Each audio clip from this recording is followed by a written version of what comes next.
नेहा सुबह बैठकर चाय की चुस्कियों का आनंद ले रही थी। तभी दरवाजे पर खटखट की आवाज हुई।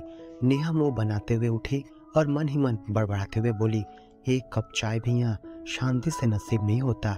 जैसे ही नेहा ने दरवाजा खोला, उसके सामने मालिनी अपनी लगभग 7-8 साल की बच्ची को लेकर खड़ी थी। उसे देखकर नेहा बोली, अरे मालिनी, तुम आज इतनी जल्दी सुबह सुबह यहाँ पर, क्या बात है? वैसे तो सब ठीक ही है, पर मैं आज सोच रही थी कि घर के काम को जल्दी से निपटा लूं, क्योंकि आज मेरी बेटी के स्कूल में एडमिशन करवाने जाना है, इसलिए मैं आज जल्दी आ गई। मालिनी एक ही सांस में इतनी सारी बातें कह दी। अच्छा ठीक है, चली जाना जल्दी, पर पहले कुछ चाय नाश्ता तो कर लो, नेहा ने आश्वस्त करते हुए कहा। नहीं बाबा, आज चाय नाश्ते का वक्त नहीं है, किसी और दिन कर लूंगी, पर आज जल्दी मुझे निकलना होगा। अगर एडमिशन का टाइम निकल गया तो 1 साल बर्बाद हो जाएंगे। मालिनी ने कहा, अच्छा ठीक है, काम करके जल्दी चली जाना, नेहा ने चाय का कप टेबल पर रखते हुए कहा। मालिनी अब घर के कामों में लग गई। उसकी बेटी वहीं एक कोने में जाकर बैठी थी। नेहा दोनों माँ बेटी को बहुत देर से देख रही थी। तभी अचानक उसने कहा, अरे मालिनी, तुझसे एक बात पूछूं?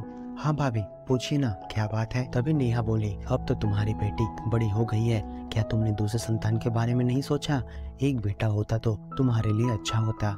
इस बात को सुनकर मालिनी पूरे आत्मविश्वास के साथ बोली, क्या भाभी, आप इतनी पढ़ी लिखी होकर भी ऐसी बातें कर रही हैं? मैं तो अनपढ़ हूँ, उतना तो मैं नहीं जानती, पर इतना जरूर मुझे पता है कि आजकल बेटी और बेटों में कोई फर्क नहीं है।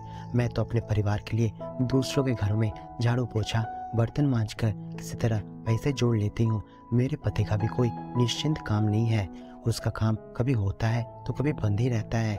और मैं यदि परिवार बढ़ाती हूँ तो ये दोनों बच्चों के साथ अन्याय होगा, क्योंकि मैं ये अच्छे से जानती हूँ कि मुझ में दोनों बच्चों की परवरिश करने का सामर्थ्य नहीं है। इसलिए मैं ये नहीं चाहती कि मैं अपने बेटे का भी हक छीन लूं और उन लोगों की परवरिश भी ना हो। बेटी को पढ़ा लिखा कर अपने पैरों पर खड़ा करना चाहती हूँ, उसे अच्छी परवरिश देना चाहती हूँ, शिक्षित बनाना चाहती हूँ, ताकि उसे मेरी तरह दूसरे घरों में जाकर काम करने की जरूरत ना पड़े। नेहा मालिनी की बात सुनकर निःशब्द वहीं खड़ी थी। तभी मालिनी बोली, सारी बातें आज ही करनी है भाभी, ऐसे ही देर करा दी ना मुझे।